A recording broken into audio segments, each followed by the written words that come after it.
છું ને મમતાની મૂરત છું, પ્રેમના અમાપ સાગર જેવી લાડકવાઈ બેટી તણી જાત છું. મહાપુરાતન સંસ્કૃતિ અને ધર્મપરાયણ એવા ભારત દેશમાં બેટી બચાવો બેટી પઢાઓ અભિયાન શરૂ કરવાની જરૂર ઊભી થઈ છે એ આપણા માટે ખૂબ દુઃખની વાત છે. પરંતુ હાલ આપણા દેશમાં પુરુષોની સરખામણીમાં સ્ત્રીઓની સંખ્યા ઘટતી જાય છે એ ખૂબ જ ચિંતાનું કારણ છે. આવું થવા પાછળ ઘણા કારણો છે. સૌથી મોટું કારણ તો જો દીકરો હોય તો માતા પિતાના ઘડપણની લાકડી બનશે, સાચવશે, જ્યારે દીકરી હશે તો પરણીને સાસરે જતી રહેશે.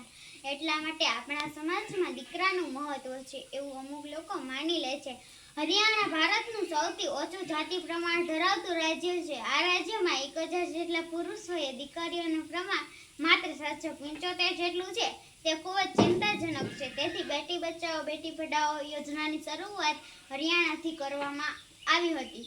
સમાજમાં નારી ભ્રૂણ હત્યાનું દૂષણ ઝડપથી પ્રસરી રહ્યું છે. આ સમસ્યા પર ગંભીર ચિંતન કરી તેના વિરુદ્ધ ઝુંબેશ ઉઠાવવા આપણે સૌએ સક્રિય થવાની જરૂર છે.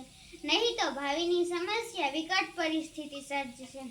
શું સ્ત્રી વિહોણી દુનિયાની આપણે કલ્પના પણ કરી શકીશું? દુનિયામાં સ્ત્રી જ ન હોત તો સંસાર, વંશવેલો કશું જ સંભવિત નથી.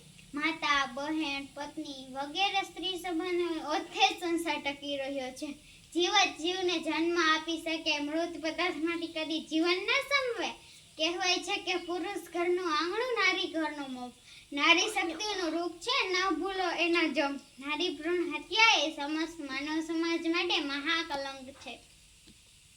બેટી હું મેં તારા बनूंगी, तारा बनूंगी, सहारा बनूंगी, तारा बनूंगी, सहारा बनूंगी.